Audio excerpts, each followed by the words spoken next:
Cumprimento a amada igreja com a gloriosa paz do Senhor. Graças a Deus por estarmos aqui, né? Passei uns dias sem chegar até aqui, sinto muita saudade, mas graças a Deus que estamos aqui. Glória a Deus. Abra sua Bíblia no livro de Filemon. Glória a Deus. Glória a Jesus. Carta de Paulo a Filemon. É depois de Tito. É uma carta breve, curtinha, apenas um capítulo, mas nos traz muitas riquezas. Este foi um dia em que o Senhor nos trouxe a este lugar, e quando nós chegamos aqui, irmãos, nós saímos daqui ricos, né? Nós ouvimos cada irmão ministrando a palavra de Deus, os louvores, e tudo isso nós vamos aprendendo, glória a Deus, e vendo o Senhor nos ensinar. Isso é bom. Eu amo estar neste lugar, eu amo aprender, glória a Deus, porque aprender, irmãos, nos faz crescer, glória a Jesus. Quando o irmão Sérgio estava aqui ministrando a palavra de Deus, né, com aquele texto do Salmo, que dizia, por que estás abatida, ó minha alma, né? Era o salmista dizendo para ele mesmo, né? Ele estava consolando a ele mesmo. E eu me lembro que uns 15 dias atrás eu dizia isso para mim, eu dizia assim, Sueli, olhe, tenha fé em Deus, Sueli, vai dar tudo certo, tenha fé em Deus, você prega esta palavra, você prega a fé, então vai dar tudo certo, está escrito que Deus está no controle de todas as coisas, Sueli. Quando eu terminei de dizer isso a mim mesmo, aí desceu uma barrinha no meu celular, aí eu vi lá, eu digo, meu Deus, Jesus tinha misericórdia. Mas a gente é ser humano, né, irmãos? Que nem João Batista, né? João Batista, ele batizou Jesus. Mas depois ele mandou os discípulos dele perguntar se Jesus era ele mesmo, o Messias. Porque a gente é ser humano. Aí eu fui lá, entrei em contato com a pessoa. Meu filho, você mandou isso aqui errado? Esse valor aqui você mandou para a pessoa errada? Ou você... Não, minha irmã, foi Jesus que mandou lhe dar. Olha, e eu estava orando, viu? E dizendo, Sueli, tenha fé, vai dar tudo certo. Deus está no controle, aí Deus manda um milagre. Aí na hora você ainda fica com medo e vai ligar para a pessoa para saber se não foi errado. E eu pensei assim, se ela mandou errado, eu tenho que devolver agora, né? Aí eu tenho... Mas nós somos assim, irmãos. Mas eu quero lhe dizer, nesta tarde, que você tenha fé. Cada dia, diga para você mesmo, pregue para você mesmo, anime a sua fé a você mesmo, como disse aquele salmista, por que estás batido a minha alma? Creia em Deus. Então, quando você estiver em aflição, diga isto para você mesmo, glória a Deus. E agradecendo a Deus pela provisão. Carta de Paulo a Filemon, capítulo 1, que vai dizer assim, Paulo, prisioneiro de Cristo Jesus, e o irmão Timóteo, ao amado Filemon, que é também nosso cooperador. E aqui, irmãos, nesse primeiro capítulo, né, nesse primeiro versículo, nós encontramos Paulo se apresentando ao seu cooperador Filemon. E é interessante que ele vai dizer assim, Paulo, prisioneiro. Olha, irmãos, que coisa interessante. Escuta isso aqui, viu, igreja? Paulo estava preso, mas o desejo de servir a Deus nele estava vivo todos os dias.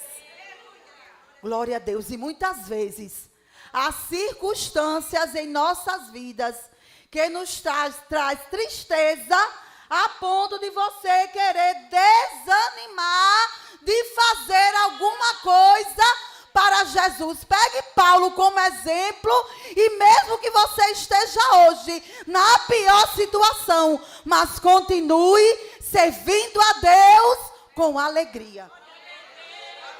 Ele disse, eu sou prisioneiro de Jesus Cristo, Filemon, mas eu estou aqui te enviando esta carta, meu amado irmão, meu amado cooperador. E ele continua, a igreja que se reúne em sua casa, a irmã Áfia, que era esposa de Filemon, e a Arquipo, que era o filho de Filemon, nossos companheiros de luta, Que a graça e a paz de Deus, nosso Pai, e a do Senhor Jesus Cristo estejam com vocês.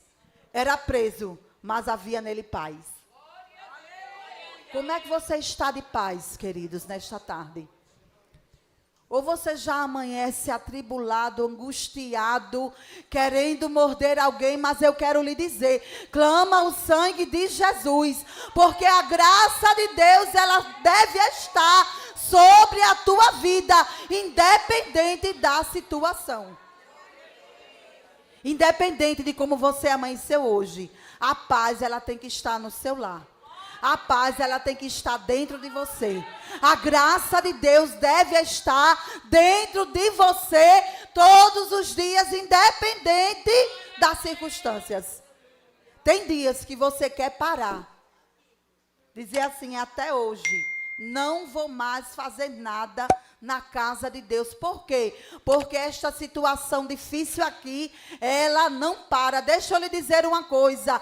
A prisão de Paulo aqui, ela já era perpétua, direcionada para a morte. Mas a paz e a graça de Deus estava sobre ele. Porque não era sobre Paulo, era sobre Jesus. Vocês sabiam que eu e você, nós somos testemunhas de Cristo? E como testemunhas, independente da nossa situação, a gente não pode exalar outra coisa que não seja a graça e a paz de Deus através de nós. A nossa palavra não pode ser uma palavra de angústia. Como já foi falado aqui pela nossa irmã Vaninha. Não pode ser uma palavra de murmuração. Não pode ser uma palavra de tristeza. Não pode ser uma palavra que leve o outro para baixo, porque você está se sentindo lá embaixo. Não. Entenda que o Espírito Santo de Deus habita em você. E a situação, Deus está no controle. E é Ele quem vai resolver. Porque a tua situação, irmãos, é uma situação que ela tem resolução. A de Paulo não. Ele estava preso para a morte. Dali ele já ia morrer e ele sabia. Mas ele cuidou da igreja de Cristo. Eu fico pensando assim, sabe, irmã Vaninha? Já pensou se Paulo fosse os crentes dessa geração? Que às vezes porque alguém não dá uma paz no Senhor, às vezes porque alguém está até assim, irmãos, com a cabeça em outro mundo, passa e nem olha, aí já fica angustiado, aí já não quer mais participar, já não quer mais estar junto, já não quer congregar, porque passou por alguém que não o cumprimentou. E Paulo, que estava preso e já sabia que ia morrer, mas ele permaneceu de pé, espiritualmente, cuidando da igreja de Deus. Cuide daquilo que Jesus lhe deu com alegria. Cuide daquilo que o Senhor te deu com satisfação. Faça para Ele com excelência. Porque não é sobre você, é sobre Ele. E aí ele vai dizer no 4, dou graças ao meu Deus, lembrando sempre de você nas minhas orações. Porque tenho ouvido falar da fé que você tem no Senhor Jesus e do seu amor para com todos os santos. E oro para que a comunhão da sua fé se torne eficaz no pleno conhecimento de todo o bem que há em nós para com Cristo. Pois, irmão, o seu amor me trouxe grande alegria e consolo, visto que o coração dos santos tem sido reanimado por você. Irmãos, eu vou dizer uma coisa para vocês aqui nesta tarde. Como o Espírito Santo de Deus sabe dar estratégias inteligentes para os crentes. Quem já leu o livro de Filemão, eu creio que toda esta igreja já o fez, já leu, sabe que a carta de Filemão é um pedido de perdão, que Paulo está pedindo para um escravo. Escute isso aqui. Mas Paulo, para abordar este assunto tão sério, porque para você pode até ser uma coisa assim normal, mas não era. Era algo muito sério. Por quê? Porque Onésimo, ele havia roubado, a história diz, que ele roubou a Filemão e fugiu. Quando Onésimo, ele rouba e foge, ele chega na cidade, ele é preso. Quando ele é preso, Deus coloca ele na mesma cela que Paulo.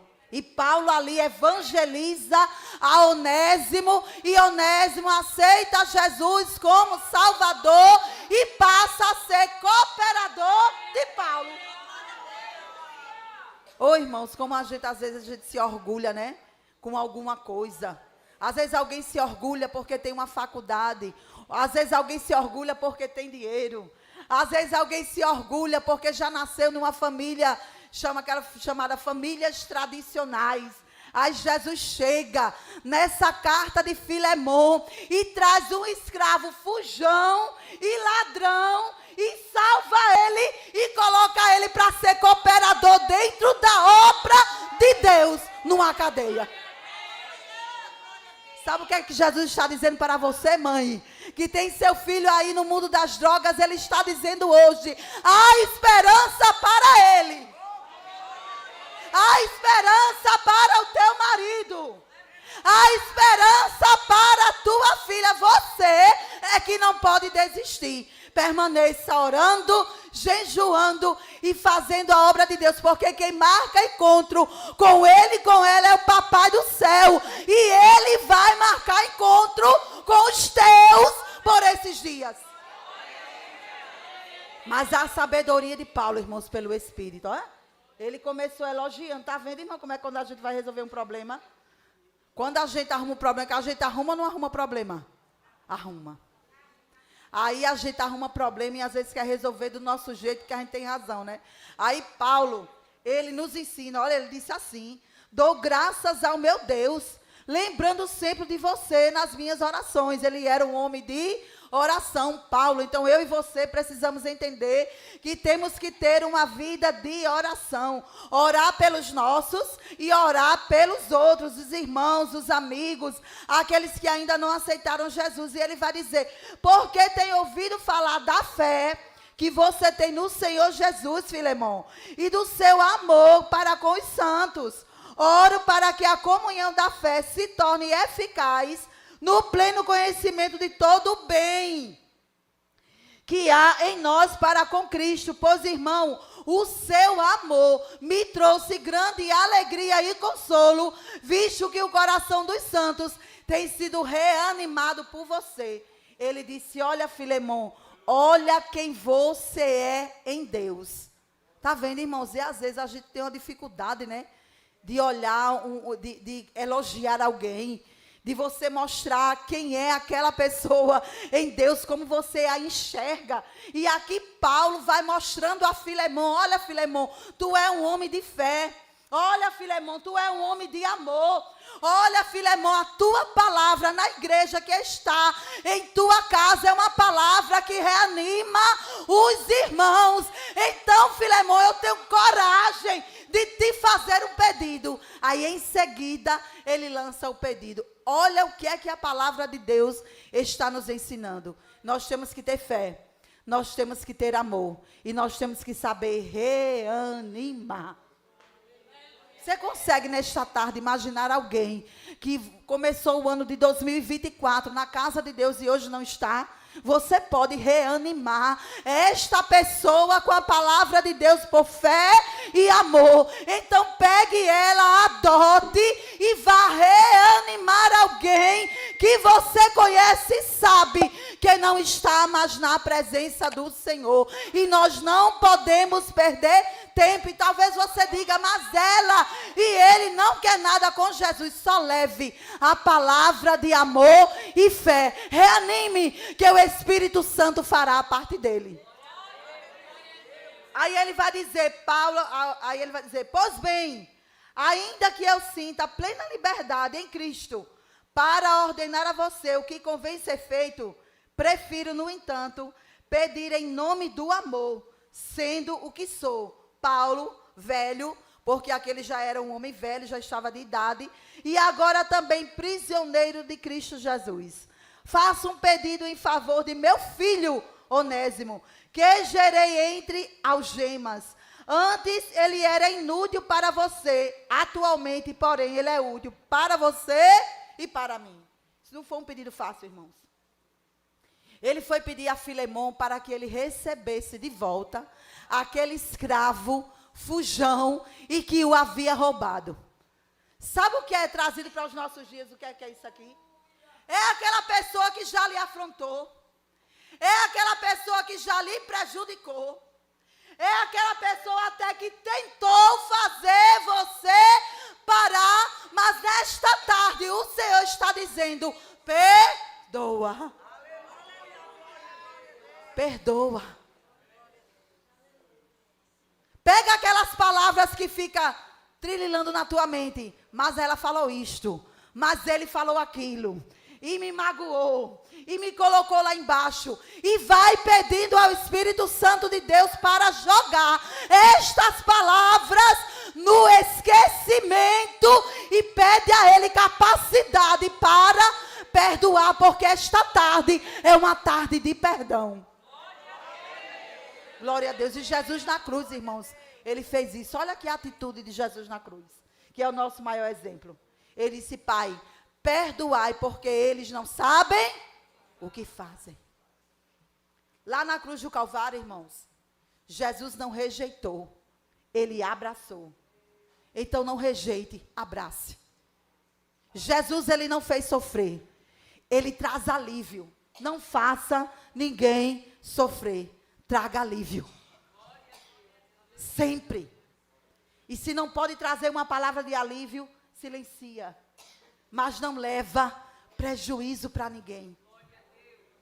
Este pedido de Paulo, ele continua dizendo que ele foi inútil, mas agora ele seria útil. Olha, irmãos, Paulo estava crendo no milagre, do poder, da oração, do amor, da fé, para que Filemon recebesse esse escravo de volta. Sabe por quê? Porque ele agora era crente na pessoa bendita de Jesus. E Paulo não queria nem ele perambulando na rua, e nem queria ele sem resolver um problema que deveria ser resolvido. Porque eu quero lhe dizer nesta tarde, tem coisa na sua vida e na minha que a gente precisa resolver. Se a gente não resolver, a nossa vida não anda de jeito nenhum. Aí você entende porque muitas vezes alguém está com bloqueio. É no financeiro, é no espiritual, é no emocional. Nada anda, nada chega. Porque precisa resolver com amor e com perdão. Resolva logo com amor e com perdão para a tua vida andar e caminhar. E o Senhor começar a operar milagres e maravilhas através de você e em você. E ele vai dizer: eu o estou mandando de volta a você, Filemon. Eu quero lhe dizer o meu próprio coração. Eu queria conservá-lo comigo. Paulo dizendo, eu queria que ele ficasse comigo, né? Para que ele me servisse em lugar nas algemas que carrego por causa do evangelho. Mas não quis fazer nada sem o teu consentimento, para que a sua bondade não viesse a ser como que uma obrigação, mas algo que é feito de livre vontade. Olha que coisa linda, irmãos. Paulo podia dizer assim: ele aceitou Jesus, está aqui, vou deixar ele aqui pertinho de mim, vai me servir. Manda uma carta para Filemon dizendo: olha, ele está aqui, aceitou Jesus, perdoa e ama, mas deixa ele aqui. Ele disse: não, vou devolver o escravo para o dono, porque eu não quero nada aqui que não esteja de comum acordo. Sabe o que é isso? É que Paulo entendia pelo Espírito que aquilo que não era dele, ele não poderia ter posse. Se não é seu, para que você quer ter posse? Se não lhe pertence, para que você quer nas suas mãos? Não, só queira na tua vida e nas tuas mãos aquilo que te pertence, mandado por Deus. Porque se Deus não estiver com você nesse negócio, nada vai dar certo. Agora, se vier dos altos céus, e os céus de ser vai ser para ele, vai ser para ela, aí vai florescer, vai brilhar, vai crescer, vai multiplicar. Agora, o que é para ser seu, o que não é, não queira. Ele não quis não, senão eu poderia deixar ele aqui, mas eu não vou deixar. E ele vai dizer, talvez ele tenha sido afastado de você temporariamente, a fim de que você receba-o para sempre. Não como escravo, mas muito mais do que escravo. Como um irmão caríssimo, caríssimo, especialmente de mim. E com maior razão de você, que como ser humano, quer como irmão no Senhor. Quer como ser humano ou como irmão no Senhor. Nesses dias, irmãos, escravo, ele era uma mercadoria. Olha só o que é que o evangelho faz. Escravo aqui, ele era uma mercadoria. Até quando eles vendiam escravo, olhavam os dentes para ver, né? Se eram sadios. Aí Paulo vai dizer a Filemão, olha, tudo isso aí, irmãos, Paulo não queria que quando Onésimo chegasse lá, apanhasse. Ele podia apanhar como podia ser morto. E Paulo nem queria que Onésimo morresse e nem queria que ele apanhasse. Manda a carta, conta a história. E depois ele vai dizer, receba ele, não como escravo, mas como servo do Senhor, como você é. O que é que o evangelho faz? Ele coloca todo mundo no mesmo patamar. Não tem ninguém melhor do que ninguém. Pode ter dinheiro, seu presidente é igual a você no evangelho, diante de Deus. E o Senhor, nesta tarde, está nos chamando a olhar para o outro como igual. Você está pensando que Jesus não conhece o meu e o seu pensamento? Quando muitas vezes a gente olha para alguém, a gente se acha, né? Que é alguma coisa e é até melhor. Jesus manda ali dizer que Onésimo ou Filemão, sendo dono ou sendo escravo, para com Deus tem o mesmo peso de igualdade. Então vamos começar a tratar os outros com igualdade. Porque é algo que agrada a Deus, tratar os outros com igualdade. Então vamos começar, irmãos, a tratar os outros com igualdade. Glória a Deus. Paulo, ele disse assim, ó. Eu, Paulo, de próprio punho escrevo isto. Eu pagarei, é claro, que não preciso dizer que você me deve a própria vida. Sim, irmão, que eu receba de você no Senhor este benefício. Reanime o meu coração em Cristo. Aprendemos com Onésimo, irmãos, que não adianta a gente fugir. E para você que deseja fugir, eu quero lhe dizer nesta tarde, não fuja. Permaneça no seu lugar. Não entregue. Permaneça no seu lugar. Não vai adiantar fugir. E o escravo Onésimo, ele fugiu. Se deparou com Jesus, que o salvou, o libertou e trouxe ele de volta para o mesmo lugar. Olha, irmãos, que negócio sério. Não adianta fugir. Você foge hoje e Jesus vai trazer você para o mesmo lugar. Então permaneça. Está doendo, a chamada do evangelho é essa mesma, irmãos. É sofrer por amor de Cristo. Então sofra por amor de Cristo. Trate as pessoas com igualdade. Entenda que você precisa perdoar o seu Onésimo. Quem é o seu Onésimo? Eu não sei. Eu sei quem é o meu. E nós precisamos perdoar os onésimos de nossas vidas. Quando vem nos trazendo prejuízo, quando vem nos trazendo palavras que nos levam lá para baixo, mas nesta tarde, que é uma tarde de perdão, a palavra de ordem é: abra o seu coração com amor, fé, reanime-se a si mesmo, reanime-se a outros e comece, irmãos, a perdoar. E eu quero lhe dizer nesta tarde, a caminhada é longa e tem que ser acompanhada de perdão. Se ela não é acompanhada de perdão, porque olha, irmãos, quem é que nos aflige? Quem está perto de nós. É no trabalho, é em casa, é na congregação. É Deus dizendo assim, olhe, vão aí se ajustando, se amando, vão aí se equilibrando, mas estejam todos unidos. Perdoando, amando e reanimando. E que Deus em Cristo continue vos abençoando em nome de Jesus.